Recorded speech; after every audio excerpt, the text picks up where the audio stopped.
So today, what we're going to go through is the comprehensive, and I do mean comprehensive, playbook to crush any interview.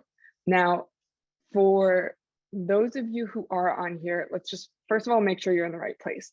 This is right for you if you are in a position where you are looking to secure high-paying job offers, aka getting paid what you're actually worth from companies you admire. You should be wanting to do this over the next 60 to 90 days. If you're not quite there yet, may not be the best use of your time. We are all about efficiency. We do not enjoy wasting people's time. So I would say if you're not looking to do this in the next 60 to 90 days, catch the replay, come back to it when you are ready. It's not going to do you a ton of good to just learn it and not implement it right away. So it's also for you if you don't want to waste countless hours applying for jobs. As I mentioned, time is super valuable to us. And if you've been getting ghosted by recruiters and hiring managers, this is probably the biggest one. If you consistently get ghosted, that's an indication that you are not doing something right. Something is broken. You should not be getting ghosted by the people that you're speaking with. Every once in a while, maybe it happens, but if it's occurring on a regular basis, you're doing something very wrong. So we want to fix that today. And then really the goal is to get you guys advanced interview strategies to properly build rapport. We're going to go through this. That does not mean schmoozing. This is how you properly build rapport. We typically work with a lot of engineers, tech people, a lot of people who have great social skills, a lot of people who don't necessarily have good social skills, and negotiations and interviews feels like you'd rather eat nails for breakfast. It works regardless of where you fall on that spectrum. And the goal of this is to make sure you have the confidence to be able to answer anything that's thrown your way. So as a kind of disclaimer here, normally I've got a couple coaches on board. Right now it's just me. Why should you listen to anything that we say? Well, I am with Career Sprout, and we've helped over 500 professionals land high-paying job offers. From start to finish, our process takes about 63 days on average, which is quite a bit shorter than the typical 5 to 18 plus months, depending on how senior you are. And the average base salary increase for our students is about $37,000. So that's in just one job transition. On average, we can help people grow their salaries by $37,000 in 63 days. So we're pretty proud of that. And these are with companies, some of the world's most admired companies. And this is very, very important, something I don't like to say harp on, but I'm kind of going to harp on this. These are with companies where there are plenty of growth opportunities. Now, we'll get into this quite a bit, but we genuinely believe there's no such thing as just a dream job. You can have a dream career where you are consistently growing and adapting and getting better and growing, but there's no such thing as a dream job where you get this one job and you're going to be good forever. If you're there, you're likely stagnant and you are not becoming the best version of yourself. So that growth opportunity, whether within that same company or setting yourself up to be in a position to transition to another company and still grow, not hit a ceiling. Super, super important to us. So with that, I do want to dive in. There's really, if all you guys did is walk away with 3 key points, I'm going to point them out quite a bit throughout this, but there's 3 key points that I hope, pray, whatever you want to call it, that you guys leave here with. And the first one is that time is not money. There is this awful myth out there that time is money, and people live their life that way. And I was super fortunate to have a mentor at a very young age share with me the brutal truth that time is not money. Time is so much more valuable than money. And he proved it to me in about 20 seconds. And he said, Katie, if I offer you $100,000 today, but you have to die tomorrow, would you take it? I said, well, no, of course I wouldn't take it. And he said, exactly, because time is not money. Time is so much more valuable than money.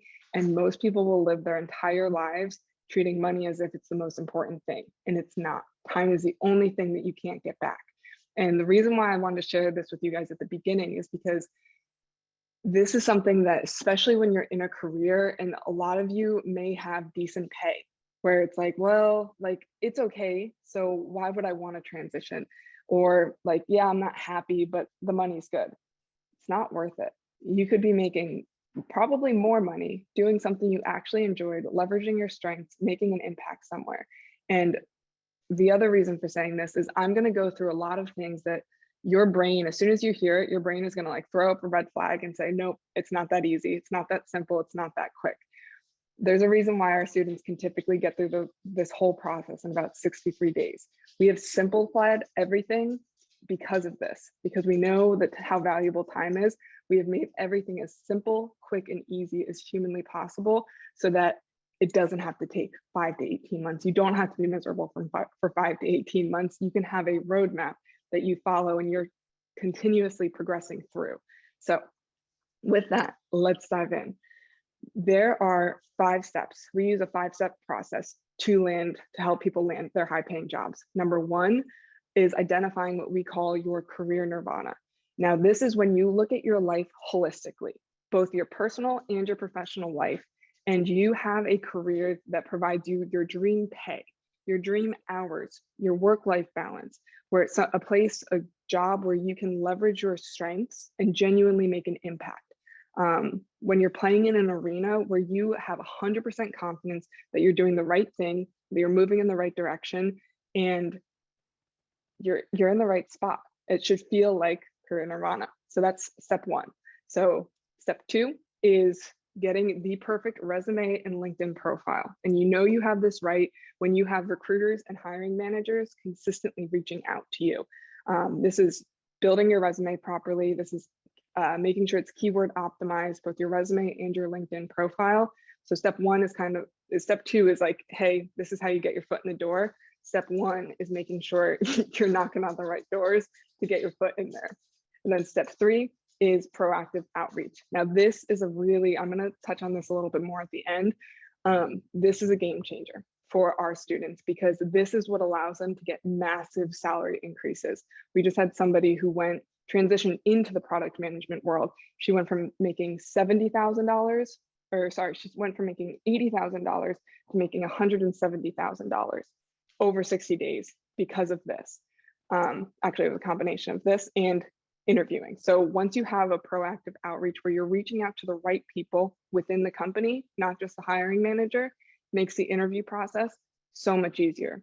And then of course, last but not least is either your favorite part of the job search or your least favorite part, depending on whether or not you're good at it or whether or not you know how to do it, is negotiating your true worth. When it's done properly, it's super simple, super easy, and you know you're getting paid exactly what you're worth. When it's not done properly, it's one of the crummiest feelings in the world. And I think everybody on here has probably been there on that side of things at time or two. So let's dive in. Again, I know we only have an hour here, so I'm going to move through this stuff pretty quickly. If you guys do have questions, just let me know and we will dive into them. And we'll have time at the end for questions as well. So first is going to be the 2 easy steps to prepare for your interview. Again, we're going to go through a lot of easy, a lot of quick. I'm going to show you guys a couple of examples just to get it into your brain so you don't ignore how simple and how easy these things can be. Number 2 is going to be how to build rapport naturally. As I mentioned, no schmoozing involved here. We don't like schmoozing. The top psychological hacks for interviews, the foolproof questions that you need to ask your interviewer during the process, and what to do after the interview. This is so important, and most people mess this up or just skip it entirely. And then for those of you who do stay on until the end, we do have a bonus. So let's dive in. Remember, your time is more valuable than money, and you do not have to settle. As I mentioned, I'm going to show you a couple things here where this strategy is designed to help you land high-paying job offers with companies you admire. This should be something where you are finding fulfillment. This is not a quantity play where you have to go out and just keep trudging through things. So a lot of our clients, as I mentioned, land high 6, even some 7-figure jobs in 63 days at these massive companies. Now that said, not everybody wants to work with massive companies. So there are quite a few who switch from these big companies, go to small companies, or go into the startup world. They love it. Again, it's all about finding what's right for you and your career nirvana. So as I mentioned, this process is going to get you in a position where you're not getting ghosted by your hiring managers. This is a very typical email that our students will get, where it's the hiring manager or executives of the company reaching out to them to say, give them updates on the back end, give them the inside scoop of what's actually happening on the back end to get them moving along. If you follow what we're going to teach you guys, this should be happening to you after your interviews. It's also obviously money's a very important part of it, not more important than your time. But this process, nailing the interview, is what's going to put you in position so that you can grow significantly from what you're making now. What you're making now becomes completely irrelevant, and you will actually start making what you are worth to the company when you position yourself properly. So this was somebody who went from 185 to 275 plus with the total package, it ended up being about 560,000. And then also on the other side of things is for people who are getting your very first six-figure job. I recognize some of the names on here. I know that's you, where you've never made six figures before. You see those numbers and you're like, okay, that's not where I'm at. Even if you've never made six figures before, if you follow this process, you will be able to make that jump. So long as you have the skills necessary and you know how to negotiate your worth, you'll be able to make that jump. So let's dive in here. 2 easy steps, non-negotiable, to prepare for your interview. So first, you need to remember, this isn't the first step, this is a precursor to the first step. You have to remember your goal is to help the interviewer see how you can solve their problems.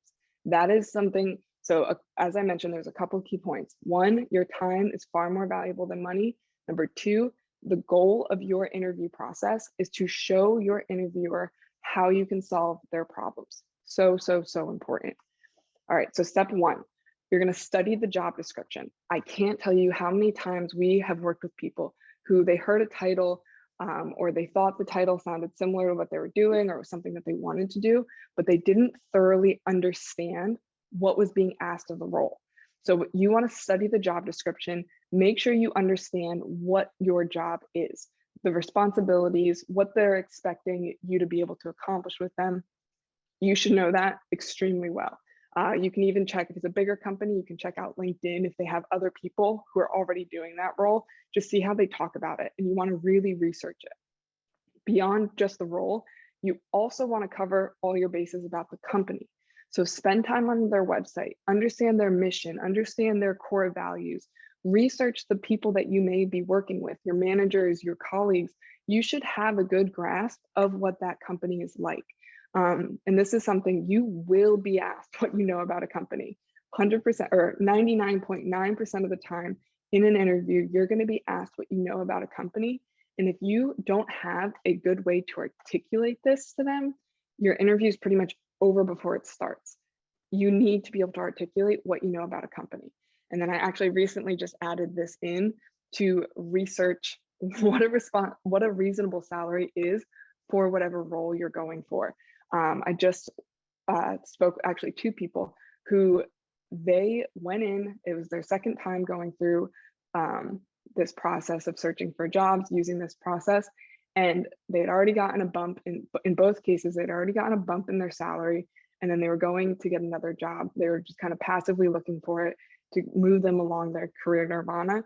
And they just threw a number out there that was a massive bump for them, but they didn't do any research because again, they were kind of passively looking and they got the job offers, exactly what they asked for. In one case, somebody got exactly what they asked for, plus a signing bonus.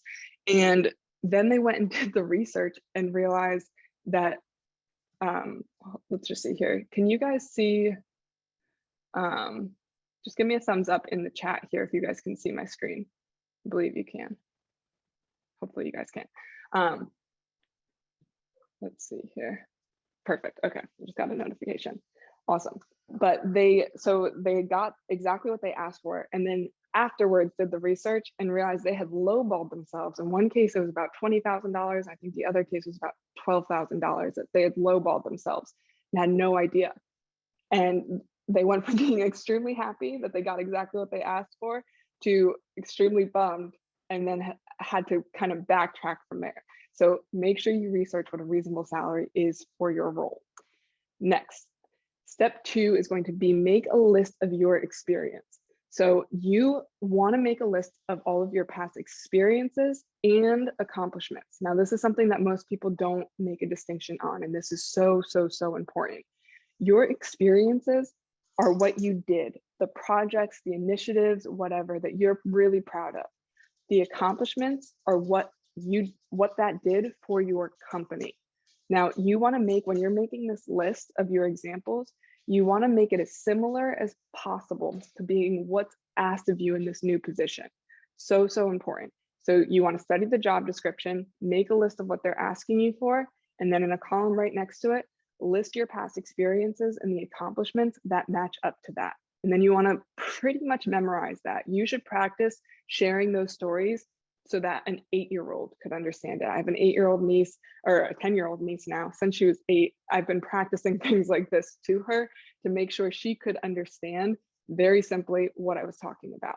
If you can't explain it to, a middle schooler, probably not clear. You're probably not doing a good job of articulating your experiences or your accomplishments. And these accomplishments should be things like, I made the company X much, or I saved the company this much, or I systematized this and it saved the company 40 hours of manpower each week, whatever the case may be. So then what you are doing is you are pitching yourself, but you have to pitch yourself properly. So once you have that brief summary of the relevant experience, realize the interviewer is going to use that information to assess whether or not you can add value to the company and solve the company's problems. So your pitch should really clearly articulate how you can make their life easier and better with you on the team. That does not mean your pitch should be bragging about you. Your pitch should be about how you can make their lives easier. That's a really important distinction. The interview is no place for you to brag. Shouldn't brag at all during an interview. So here's an example of how to actually do that. So this is actually an actual interview question where they said, hey, can you tell me about a time you worked on a complex project from a demanding client that involved needing multiple deliverables to be met in a short amount of time and how you handled it? That's a pretty hefty question to get. And if you haven't practiced your experiences and your accomplishments, this is going to be pretty tough for you to come up with on the fly and articulate well. This person obviously knew their accomplishments, and so they had a situation already prepared where they said, great question. This is similar to a project I worked on in my last company. One of our clients that we signed had no prior history with us and asked us to deliver several large-scale app development requests in less than 4 weeks. This particular project had 3 distinct deliverables, which they had already committed to their own clients.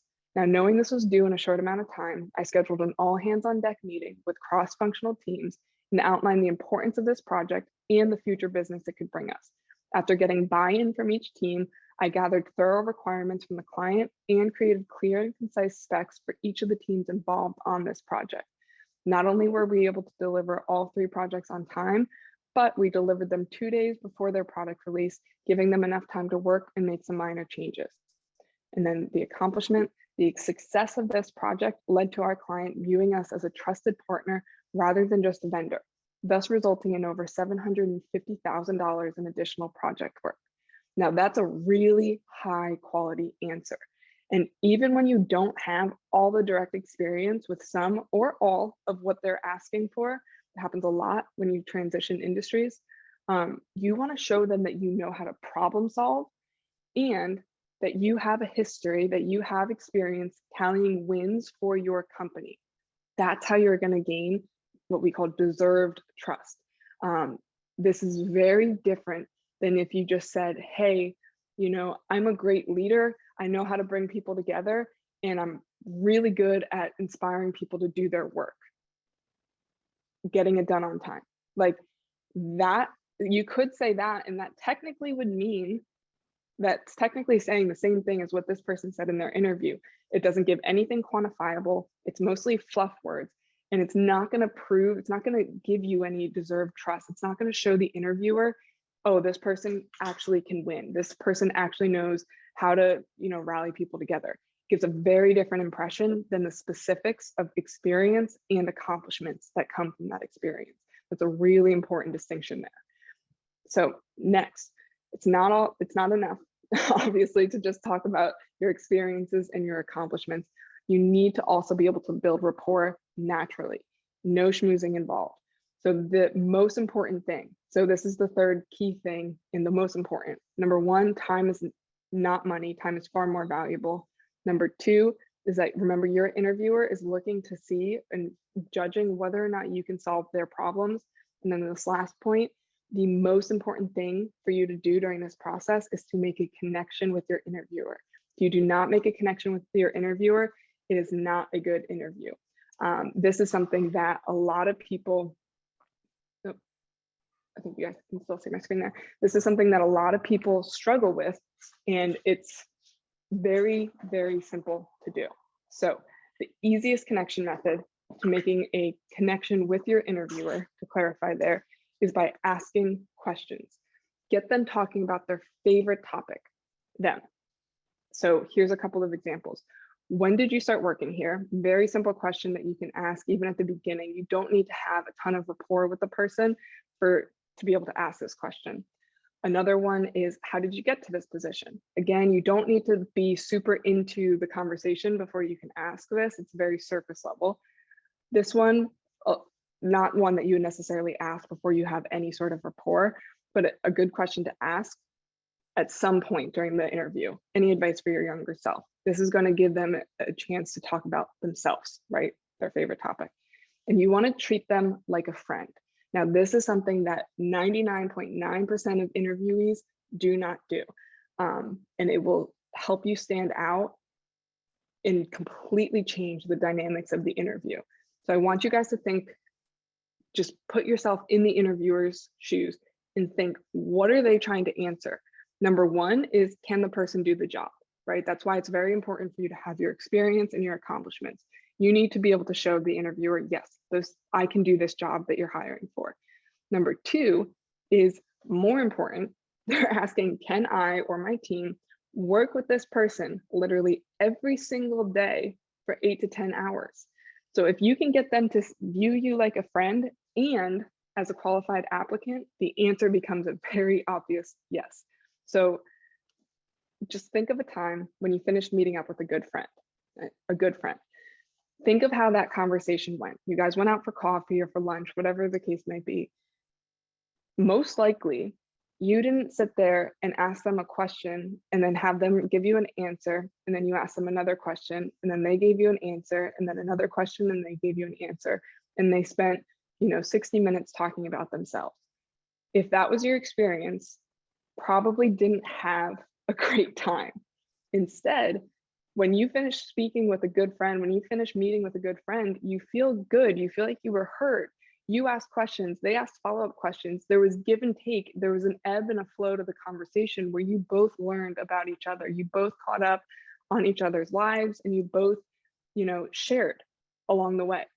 Now, you've also had times where you talk to somebody, nobody likes this, when you talk to somebody who only talks about themselves. Now, that's what most interviewers go through hour after hour, interviewee after interviewee, because the people are so dang nervous when they come to them, and they just so badly want to brag about what they've done and show them that they can do a good job, that they completely forget or just don't know that that's not the goal. It's so much more important for you to build rapport with that person than it is for you to just sit there and talk about yourself. And this is something that changes. It's a complete game changer for how they view you. It becomes more of a consultative meeting than an interview. And that's a massive, massive difference in how they view you versus all the other applicants. So this is something, actually, this is what makes a lot of our students, especially when they're coming from one industry, they're switching and they have no experience. That person that I just mentioned that went into product management, and they went from, it was 80,000 to 170. That was her first time in product management. It's not like she got a new product management job. That was somebody that had never done it before. And because she nailed her interview, because she knew what she was worth, she was able to do that. So to sum all of this up, don't be a robot. We're going to go through some ways to get rid of your nerves and all that stuff, but don't spend the entire interview just talking about yourself. That should not happen. That is not a good interview when that happens, and that's typically when you get ghosted. Instead, you do want to ask questions about their journey, their career, their opinions about the company, about the industry, their accomplishments, things that they're proud of. You just want to get them talking about them. That's a very good sign if they spend time talking about them.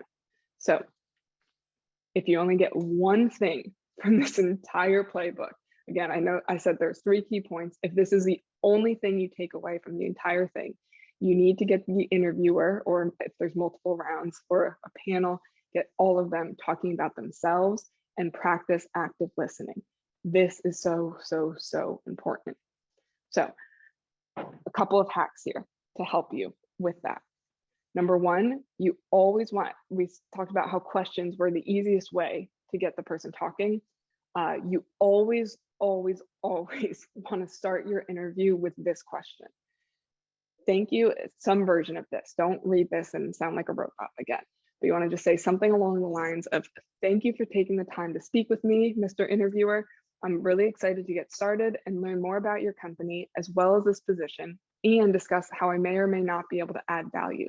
But before we get started, I'm curious to know, what was it about my resume or background that made you decide to speak with me? Now, this is so important. Why would you ask this? Their answer to that question is going to give you a cheat sheet for the rest of the interview. They are telling you exactly what they like about you, and you know exactly where to steer the conversation so you can address those things that they were interested in.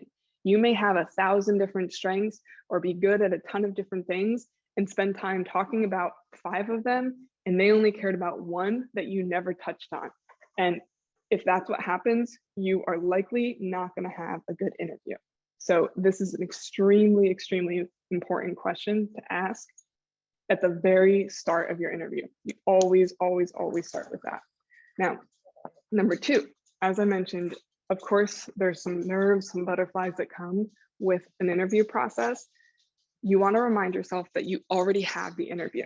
They're speaking with you for a reason. Again, time is extremely valuable, so they wouldn't waste their time if they didn't think you were capable. So you don't need to brag about yourself. There's no room for bragging during the interview. Your goal is to just carry the confidence to show them how you can uncover their challenges, add value, and solve their problems. That simple. Those are the things that you want to focus on. And a bonus here, this comes from the Navy SEAL, well, it doesn't come from the Navy SEALs, but they're pretty famous for it, is something called box breathing. And this goes well beyond interviews. This is before you come home and have to deal with your husband or your wife or your kids or boyfriend, girlfriend, or anything stressful in your life. You can do something called box breathing. And very simple, you calm your nervous system by just taking a deep breath in, and you take it in for 4 seconds, you hold it for 4 seconds, you breathe out for 4 seconds, and you hold it for 4 seconds. Now, you're sitting somewhere, you can do this right now, test it out. You just breathe in, hold it, then breathe out, hold it, and just do a couple rounds of that. You will calm your nervous system and you'll be able to go in far calmer, cool, collected, so that you can actually present yourself well. And that's a really good hack. I could go into the science behind that, but it's pretty much like your brain right now, when you get anxious, you get worried. We have like a 10,000-year-old brain that thinks there's a bear or a tiger or a lion, something chasing you, and you need to be really amped up for it so you can get away. We don't live in that world anymore, most of us at least. And so you have to tell your brain like, hey, it's okay. We're not actually in any real danger right now. When you take just a couple of seconds to do that breathing, that pretty much is what happens, is you tell your brain, hey, I get it. I hear all the red flags. I'm letting you know we're good. We don't have to worry right now. So hack number 3, all interviewers secretly, not so secretly, like feeling special. We all do. So you need to remember going into this interview that nobody cares, especially your interviewer. Nobody cares about how much you know until they know about how much you care. So you want to ask questions that show your interviewer you care, right? We've really been nailing this in, where you want it to be a give and a take conversation. It should not just be about you. There should be some give and take. So here are a couple of questions to make your interviewer feel special. Number 1, you'll see some of these are a little bit repetitive because these are common. Most people can use these well and they feel natural. So how did you get where you are in your career? What's one thing you'd change about this company if you could? In your opinion, what do you feel are your biggest competitive advantages and disadvantages relative to your competitors? I wouldn't say are, that's a typo. You don't want to be, too cocky going into the interview. And then what advice would you give to your younger self if you were joining this company, right? Ask questions that show you genuinely care about your interviewer, his or her opinion, where they're at, and what they think about things. This is really valuable. This is a really valuable part that most of the other candidates that are interviewing will just simply not do. Again, some of them just because of nerves, some of them because they don't know to do it. And then hack number 4. So as I mentioned, we always start with the same question. We also always end with the same question. So this one is, thank you for taking the time to meet with me and providing more light on the position, as well as telling me more about yourself. Before we wrap up, I want to ask, is there anything about my experience or any of my answers that concerns you about my ability to perform this job at a high level or to move on to the next round of the interview process? If so, I'd love the opportunity to either clarify or confirm any of your hesitations. Now, this is super, super powerful. Again, you always start with the same question, you always end with the same question. This one, number 1, it's going to tell you exactly what the interviewer either liked or disliked. So if there were things that they liked, you can use that, you can kind of play to that more on later rounds in the interview and during your salary negotiations.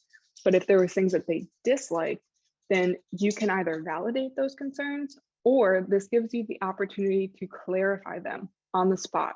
And I always compare this to whenever you get in an argument with somebody and you're on the way home, driving home, it's just you in the car, whatever the case might be, like that's always when you think of the good thing where it's like, man, I should have said this. This gives you the opportunity to do that on the spot. And if you don't, then you're going to leave either A, not knowing about the concerns that they had, or it's the worst feeling in the world knowing that you left and you could have articulated something better. So this is going to give you the opportunity to articulate something better. And number 3, and this is probably the most important, is it shows the interviewer that you can handle, that you look for and that you handle criticism, constructive criticism well, which shows that you have a high emotional intelligence, shows that you're coachable, it shows that you're self-aware. Very, very good things to show your interviewer. Super, super important. And just a bonus tip or whatever you'd like to call it, strategy on this is it's so important. If they do have something that they disliked, you never want to blame them for misunderstanding you. Even if it was something that you felt like you articulated beautifully or gave them an example, let's say they think, hey, like, I am a little concerned because you don't have experience with this. And even if you already told them about how you had that experience, maybe they zoned out, whatever the case may be, you never blame them and say, oh, you misunderstood me, or, oh, I told you about that already. Never say that. That will ruin the interview. Instead, you want to take ownership of it and say, oh my goodness, thank you so much for bringing that up. If it's okay with you, I'd love to actually share an example of when I did XYZ, whatever they said. Or alternatively, if they say something that, you're going into a new industry or a new role, and it is something that you actually never had experience in, it gives you an opportunity to say, I'm so glad you brought that up. Like, if you don't mind my sharing, this does remind me of, when I was at XYZ company and they asked me to learn XYZ, and, I had 3 months to do it. So I was fortunate enough that I had a great mentor within the company, and they taught me how to do things. And I spent, time every night and over the weekends learning it. And within, 2 months, I was able to do this thing. And you can show them, give them an example of you being a quick learner, right? And again, you share your experience and the accomplishment where it's, hey, I did this thing and it resulted in this for the company. The same exact formula there. And rather than just saying, I'm afraid you're not a good fit because you don't know how to do this thing. Like, you don't want to respond again and be like, oh, well, I'm a quick learner. No, like, that's a flop. That doesn't mean anything. Give them the experience and the accomplishment that shows that you're a quick learner and shows that you're hungry, humble, and going to go into this role and learn it very quickly. That's super, super important. So these are just a couple more foolproof questions and how to ask these questions as you're going through, because again, this is the most important part, is making sure you are asking the right questions. Vivian asked, does that ending statement question work for a loop interviewer, interviewing with 4 different people at 4 sessions? Yes, so same thing. That's where you can, when you ask it, you just adjust it slightly so that you're asking like, hey, is there anything that you're concerned with, right? Because then you get to carry that on, same thing like to go to the next interview. And then you're able to adjust that with each of the interviewers and clarify that so that when they come together and they're, debriefing each of their experiences with you, they're going to, you'll be able to paint a full picture across all 4 of them or however many there are. And they'll see, oh, okay, this person actually took that criticism really well. And then, you didn't think there was any gaps there. Like that means they were able to articulate it a little bit better. So even more valuable, I would almost say, in that instance. So some questions, and I'm going to share with you guys, we should have each of your email addresses. So I'm going to share the actual cheat sheet of all of these with you. But just to give you an overview here, there's a bunch of questions about the actual job that you're interviewing for. Obviously, we mentioned how important that is to really understand that. There's questions about the group or the team you're interviewing for. We talked about how important it is to research those people, reach out to them beforehand, and then also about getting to know the person interviewing you and the actual hiring process. Each company has its own nuances, its own things. So there's questions in there about the actual hiring process. Your goal is not, and should not be, to memorize 105 questions before you go into your interview. That is not good. You want to practice and get really natural at asking about 5 questions, right? And you may only ask 3 of them, but you just want to ask the questions, go through the list to jog some ideas in your brain.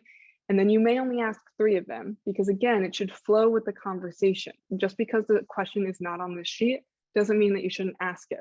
The question is going to flow, and you may find out that, you love surfing, you're from Hawaii, you love surfing or wherever, and like your interviewer also has a passion for surfing. Like maybe that just came up in conversation.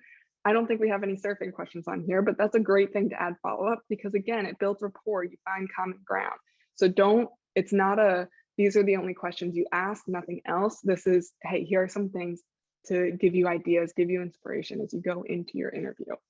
So remember, even with all of those questions, we always start, always end with the same 2 questions. Number 1, you want to get the lay of the land. What are they interested in? Ask them what they were interested in, either about your resume or in the previous interview that you went through.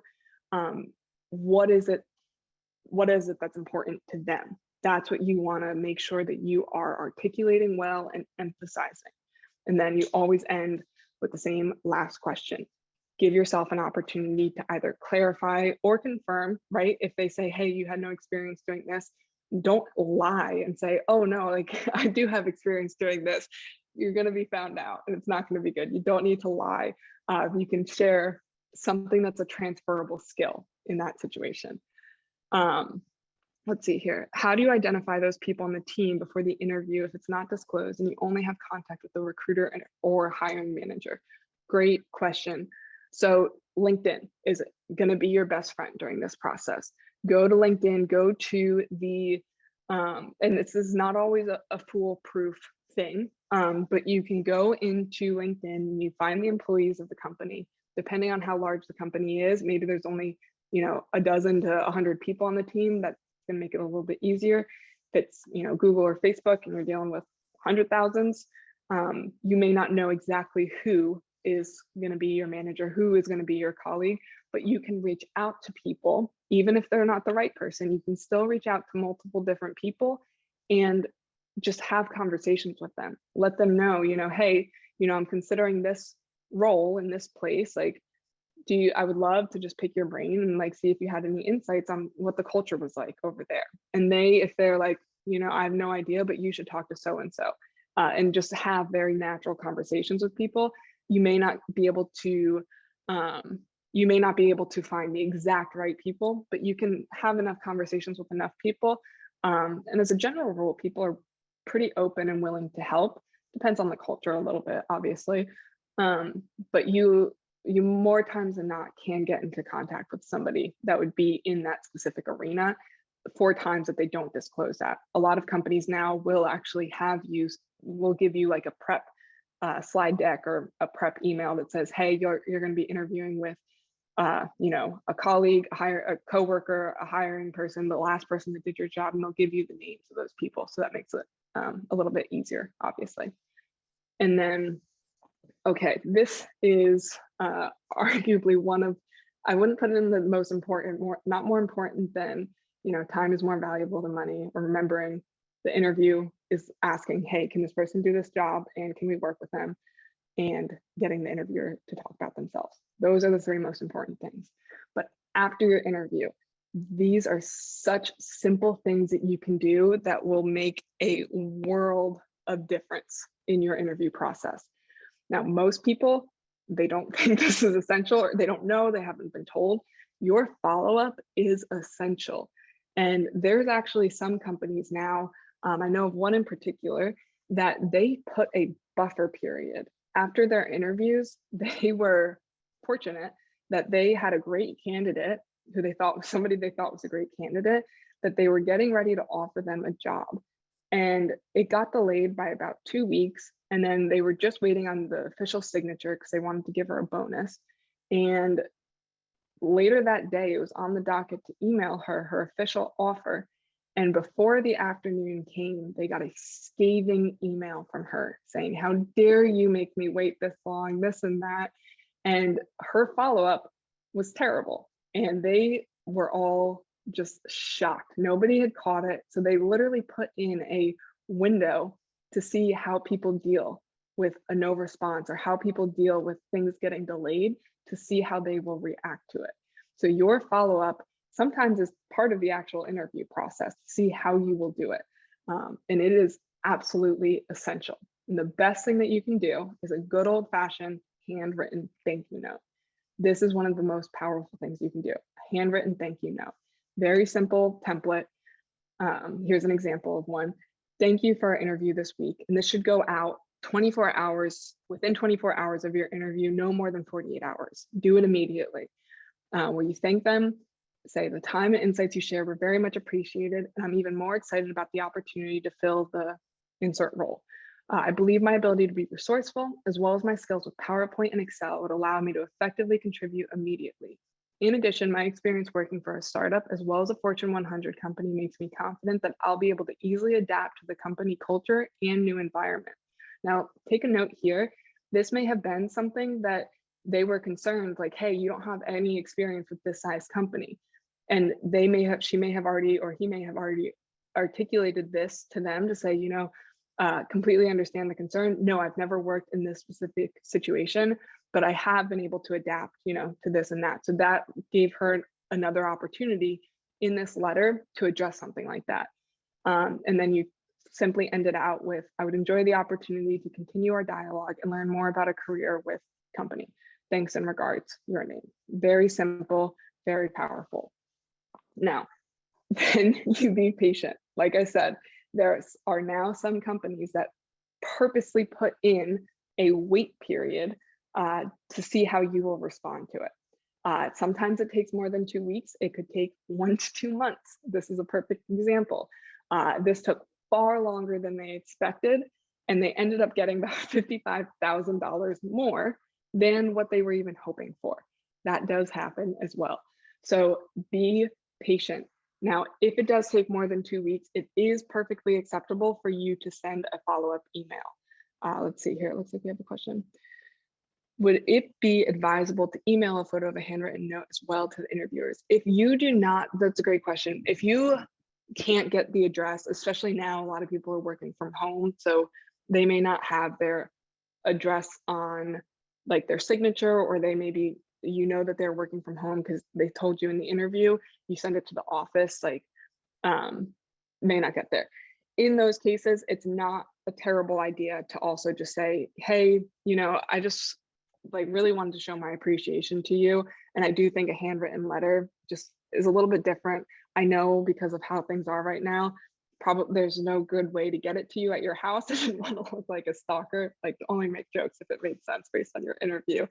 I just wanted to let you know, I was really grateful And like I attached a handwritten note. This is kind of like the 2022 version of, showing my appreciation.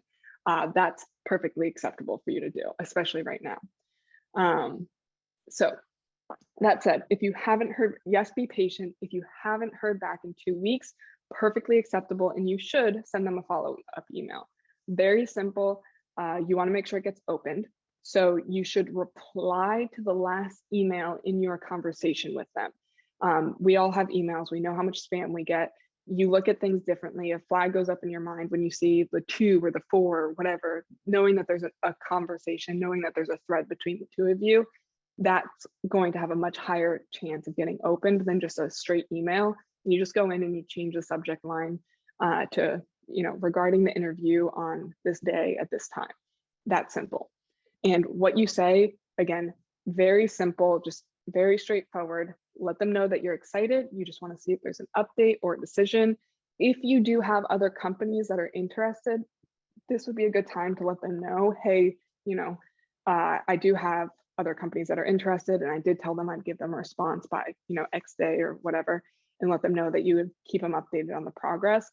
This does tend to motivate them, especially if they liked you. It'll motivate them to make a decision quicker, or if they didn't like you or didn't think it was the right fit. So you're not in limbo as long. Most hiring managers will respect that you do have other options and try to meet those deadlines.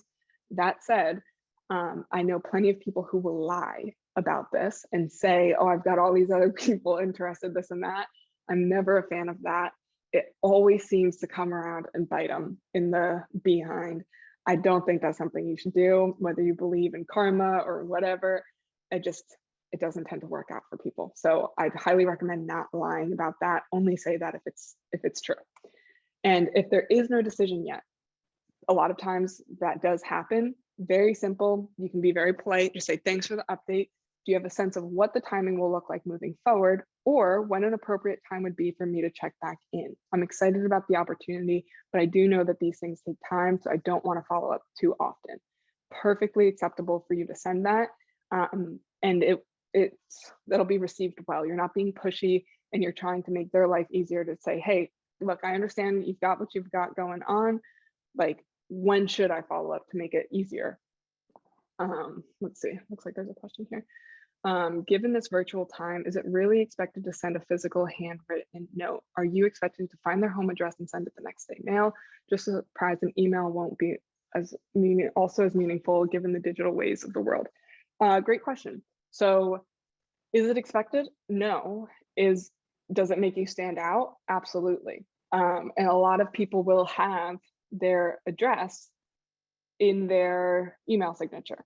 And even if it is still an office address, they'll have things forwarded from the office to their home address, or they have a way of getting things delivered to them, or they'll go in. So is it really expected? No, we definitely highly encourage all of our students to do it, and it does make a difference. So it's not expected, but it will make you stand out because it's not expected. Wouldn't it take more than a day for them to get it? Yeah, that's why we say you should send it out no more than 24 hours, no more than 48 hours, ideally within 24 hours. You want them to get it as soon as possible. All right. And then, great question, by the way, Christina. Bonus for you guys. So as we started the presentation with, there are 5 steps. So today we went pretty in depth into number 4 here, the advanced interview tactics, but there are still 4 other steps of this process that as you're going through, I like to use the analogy of a combination lock. If you were to sit and I gave you this lock and I said, hey, you've got a week to open this. Cool, where there's 10,000 different combinations that you can sit there and tally and test, and you know what? You'll figure it out. You'll crack it. If I say, hey, I'm going to give you a $37,000 raise, if you can crack this in the next 63 days, most of you would probably figure out how to do this. But in this process, there are exponentially more than 10,000 ways. Your resume and your LinkedIn profile alone have an infinite number of different configurations, different keywords, different things that you can put into it. So we decided to do something, and we've actually never done this before, where we are opening up the Six-Figure Academy. Now, this is the backbone of our coaching program. Our coaching program, we only work with 15 people at a time, so that is extremely limited. But we have the backbone of that program with all of the course, all of the modules, the step-by-step training that we go through and work one-on-one or in a group setting with our coaching students. That is all hosted in the Six-Figure Academy. And it's got literally everything. How to find your dream career, making sure that, again, it's your dream pay, your ideal hours, your work-life balance, you're leveraging your strengths, you're leveraging your time, you're leveraging all the things that are important to you so that you can make the impact that's important for you. You can align your mission with, the company's mission that you really love and you really connect with. It's how to create work-life balance. It's how to create the perfect resume, the perfect LinkedIn profile so that you have people reaching out to you. How to tell if a recruiter is lying to you. This happens all the time. How to prep for your interviews. We went through quite a bit of that today. How to crush the interview. We went through quite a bit of that today. And there's also interview preps recordings in there. And then how to negotiate your worth. This is something we talked about quite a bit. That's in there. How to get promoted faster, how to create work-life balance as you get promoted. That's another thing that tends to happen is people keep growing and they will lose that work-life balance. And then the resume templates, examples, LinkedIn profile. And we also just added actually how to optimize your personal life. A lot of people don't have professional problems. They have personal problems that bleed into their professional life. So we just added that in there as well. So if that's something that you guys are interested in, if that's something that as you're going through this and you're looking at, okay, I'm struggling. Yes, now you have all the tools that you need to crush your interview. But if you're struggling to get interviews or you're struggling to negotiate your worth, this is what is going to be valuable for you. And something that we always remind our students is you are literally one job offer away from changing the entire trajectory of your life. So this is something that you should spend effort, spend time. Again, you don't need to spend 5 to 18 months doing it, but you should spend time crafting out where it is you want to grow to and what it's going to take for you to get there. So that is an offer for those of you who are on this call right now and you do join us. On top of just the Six-Figure Academy, you are also going to get, and this is what we've never done before, a one-on-one call with either myself or one of the career coaches to help you map that out, to make sure that you do have all of those things in alignment. It'll be a full strategy session to go through each of those 5 steps with you, make sure you've got everything you guys need. So that's the link. If that is something you are struggling to get interviews or negotiating your worth, whatever comes beyond, or all of the things that are beyond the interview stuff that we just went through today, that's the link for you guys to get access to it. And let's see, how will you do on time? All right, we've got about 10 minutes left here. We'll stay on as long as we need to. Are there any follow-up questions from you guys? I know there's a couple that came in throughout. I think I got to all of them. But are there any other questions either about the Six-Figure Academy or, more importantly, your interview prep, especially if you guys have some interviews coming up down the road here? Let's see. Will the slides be shared after the session? Yes, we will send you guys, all the folks that were here, we will send you a replay as soon as this processes. We'll send that out to you guys. And will the recording be provided? Yes. Awesome. Well, with that, it looks like we had 5 minutes to spare here. Let me know, are there any other questions? We'll hang on here for a bit just to make sure everybody gets them answered. What is your advice on head wraps for women, color? So in terms of like from a fashion perspective, I believe is your question. I'm a big fan, as you can tell, I'm fairly casual. I'm a big fan of focusing on 2 things. One, what makes you most comfortable and makes you feel most confident? And 2, making sure that's in alignment with the culture that you are trying to step into. And that's something that I would caution you against. If there's a big gap between what makes you comfortable, confident, happy, If that's a big gap between that and your company's culture, it may not be the right company. It may not be the right culture for you.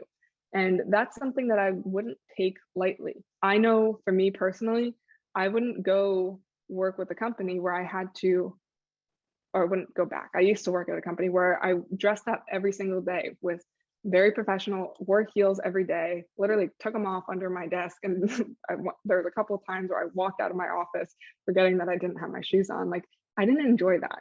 And I knew, and I made a conscious decision when I looked at my career nirvana, I knew I didn't want to do something that required that. There's absolutely nothing wrong with that. There are a ton of successful people that are extremely happy in that. I'm not one of them. I am full transparency in jeans and wearing slippers. That's where I'm happiest. That's how I work. That's my ideal setting. I'm renting a house right now to be closer to family for a couple of months. And this is like, we joke that this is the office and the workout, the gym all in one. There's somebody over there working out right now. Hopefully you can't hear them.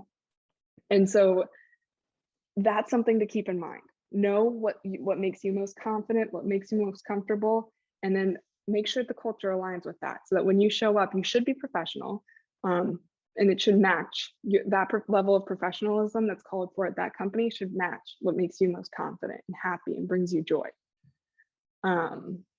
Let's see, what is the fee for the six-figure academy offer presented? The fee for that, it's a one-time fee and you get lifetime access to it and the added coaching, one-on-one coaching call, that is $647. And then how would you prefer that we connect with you?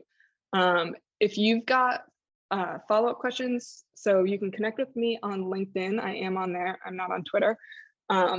If you have a full transparency, somebody else typically checks my inbox on LinkedIn. So if it's like a personal question and you're not doing like a one-on-one call with me, I do recommend, I'll put my email in the chat here. And you can reach out to me there with questions. And then let's see, now I've got the chat open. So how would you approach a hiring manager who has reached out to you with a question via email, but you've not been invited to the interview yet? Great question. So it depends on the question that they asked. So that's very common for people to ask you questions before. Again, time is valuable. So there are typically some preliminary questions that people will ask just to see, hey, is this going to be a good fit? Hey, is this person qualified in something that they're measuring? So I would just respond to the email in the best way possible, right? I would put my best step forward, and that is part of the interview process. And I would just respond to it. For example, we do that when we're hiring, depending on the role, we'll have them give us an example of something where it's, hey, let's say for like an executive assistant role, I may say, hey, I'm going to be traveling to California and I need to be at this event at these times. Plan the trip for me. What would you do? Walk me through it step by step, and have them send me an email with exactly what they would do. I would want to make sure that they blocked off my calendar, that they booked the flights, that they booked the hotel, that they either had travel arrangements of a car, whatever it was that they needed. I would be looking for all of those things. And if they missed a lot or they weren't thorough in what they did, I would know, okay, that's probably not a great fit for this specific role. And I wouldn't spend time on an interview call with them. So I would approach that email the same way I approached an actual interview, in person or Zoom interview. I would put my best foot forward. Let's see, in the chat here, some of you just sent a private thing here. I'm gonna put the link in here for you guys if you need it. Let's see, is it worth, okay, hi, does the program help in tech interview prep? Absolutely. So there's a whole section on there. A lot of our folks are in the tech world. So there's, in the Six Figure Academy itself, there are added interview prep, like recordings of actual interview preps, and added resources to help you prepare in there. Will there be any resume templates provided? yes, in the course, we've got a ton of different resume templates in there and examples. Is it worth hiring a professional to write your LinkedIn and resume once you're applying at an executive level? This is a great question. It depends on you. So in the program, it's a pretty scientific process at this point to really write a great resume in a LinkedIn profile. And I say scientific, I kind of hate saying that because it seems kind of cold. You're talking about your experience, your life experience, and it shouldn't be necessarily like a cold, hey, just make sure you have these keywords, but it kind of is. If you don't have the right keywords in there for exactly what you want, a recruiter and a hiring manager is never actually going to see it. And even when they do see it, they spend about 7 seconds on average looking at it before they decide yes or no. And so is it worth hiring a professional? You're going to probably spend more time trying to vet the right professional to make sure that they know what they're doing versus if you just follow the process of a kind of a high level overview of the process that we use is once you've done your career nirvana, especially if you're at the executive stage and you know what you want, it's very clear to you, you will research the job descriptions and you can hire a VA pretty cheaply to do a lot of this part for you.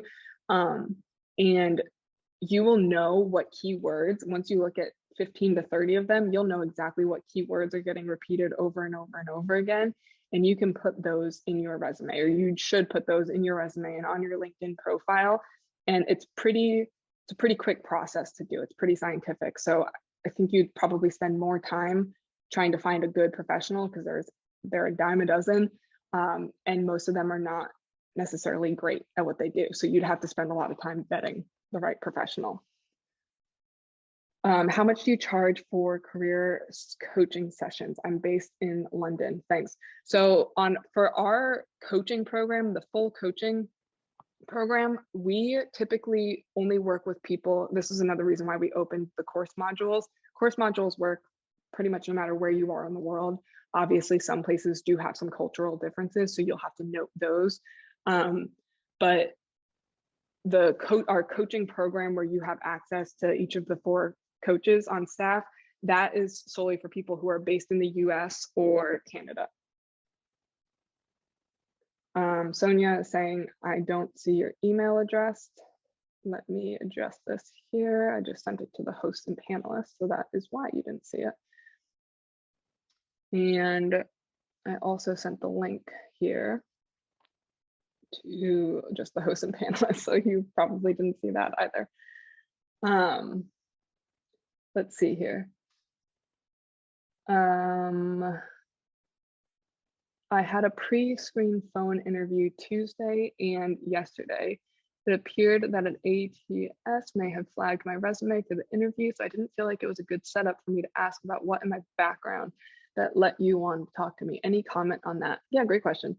So it's very similar where, okay, the system may have flagged the resume. Cool, you could still ask that because there was something that got flagged. There was something that either the system was set up to like, or they, or like that is important to them. So you can still ask it exactly the same way, and you don't have to, you don't have to assume it was just a machine, but even if it was a machine, they'll tell you, oh, it was flagged because of, X, Y, Z. And then you'll know, oh, okay, that's what was important to them. Thank you for hosting this webinar. Oh, you're welcome, Sonia. I love the topic. You covered it very well. Does the program help with healthcare jobs? I'm a nurse. Great question, Miles. So yes, let me clarify this. Most of the people that we work with are tech, product management, accounting, like very typical things. We don't typically work with a ton of healthcare professionals in our full coaching program. It's far more expensive, and typically it's a little bit of a different process. However, the 5 steps are going to be identical if you're going to do them in the healthcare jobs. So our coaching program, where we take on the 15 people, we don't typically take on nurses unless they're trying to transition out of being a nurse and they want to do something else. But that 5-step program, the modules, the course itself, yes, very much works for any industry. There is a situation, like I'm working as an intern and my company wanted to offer a job. How do I bring up that topic now and how to negotiate? Um, so very similar, right? I was in a similar position coming out of college where I was interning while I was in college. And when I came out, I thought I wanted to go get a PhD in psychology, and they wanted me to take a job with them. And so we were negotiating back and forth where they were great people, great mentors, and they were willing. Just when I told them, again, I knew exactly what I wanted out of life, that career nirvana was mapped out. So when I was having conversations with them, it wasn't just on, hey, like the nickels and dimes or this or that. It was, hey, like this is what I really want in life. And I see this could potentially be a stepping stone, but like being really honest in so far as like, this is what's really important to me. And if you're a really great intern and they do want to keep you, you can leverage that same way, like in the interview process, where it's rather than asking them, hey, what about my resume makes you want to work with me? It's, hey, what is it about like our time together so far that makes you think I would be a good candidate for insert whatever role they're asking you for. And then again, you'll be able to use those things that they tell you as, hey, like, we love that you are always on time. We love that you think outside the box. We love that you are really empathetic. We love that you are a problem solver. Whatever the things are that they list, those you are all how you, again, navigate those conversations to emphasize those things. And when you're negotiating your worth, you can, again, research the role, research what it's worth, research the typical salaries, all that good stuff. And then use the things that they really care about and know that they really trust you already. If they're going to ask you a job, like it's a lot cheaper and quicker for them to work with you. So you have a lot more leverage than if you were to say, and I would do research on other companies and other like their competitors or other places that you could go. And so that way you have all that as leverage, not in a, hey, let me be like the big shot here and make you like see how important I am. That's not the case. It just helps you have like a level of confidence to know this is what I'm worth. And I know this is what's valuable to you guys. And like I've been able to show that to you. And you use the same structure. This has been my experience. This is what I've been able to do with the company. So this is what makes sense. Miles, I was thinking of asking a similar question, except I'm a veterinary tech where there are very limited options in moving up. Yeah, so that's a great thing to keep in mind. If you are in an industry, and you may love the industry, if you're in an industry where there's very limited options in moving up, you should spend some time in silence really thinking about what you want out of life and determining if when you're 50, 60, 70, 80 years old and you look back, are you going to be happy that you stuck with it? You may be. That may be your dream job and that may be great. But if it's not, or you think you're going to regret it because you didn't take a chance on yourself or you didn't, grow and you tapped out and you were stagnant, that's something you should look at. And it's tough. A lot of people, it's the number one regret of people when they're on their deathbed is that they just stayed with something because that's what you do. They didn't think of their life holistically or how it affects their personal and their professional life. And it's something that you should take really seriously. Your time is incredibly valuable. Your life is incredibly valuable. And you want to make sure you're doing something that really brings you joy and fulfillment.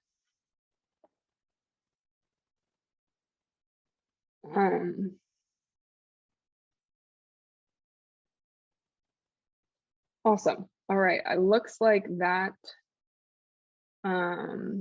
may have been the last. Oh, let me check the Q&A here. I think that was our last question though. Yes, my email address. Apologies for not sending that to everybody. How to identify a recruiter on LinkedIn is not a scam.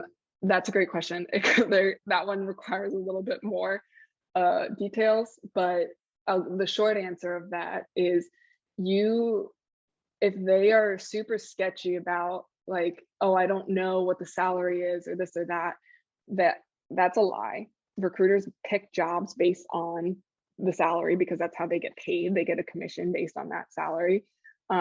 If they don't actually have access to the hiring manager, things like that, they're probably just an agency, and it's like they're all going up against, and it's probably not a good use of your time. And like so I would say those are probably the two main things to look out for. Let's see, are there opportunities to hear from Career Sprout alumni about their experiences through Career Sprout? Yeah, absolutely. There are, we've got a bunch of them. Actually, I think we've got like a whole video compiled of them. If you check out our Instagram, I haven't updated this in a while. I should probably do that. There is a thing across the top of our Instagram. I'm not the tech savvy person that I look like I should be. I think they're called Reels across the top of Instagram that have a bunch of different alumni stories there. And actually, tomorrow we are compiling a bunch of new ones and putting them out there, so you can keep an eye from there as well. All right, I believe that is it. Now, any last follow-up questions here before we hop off?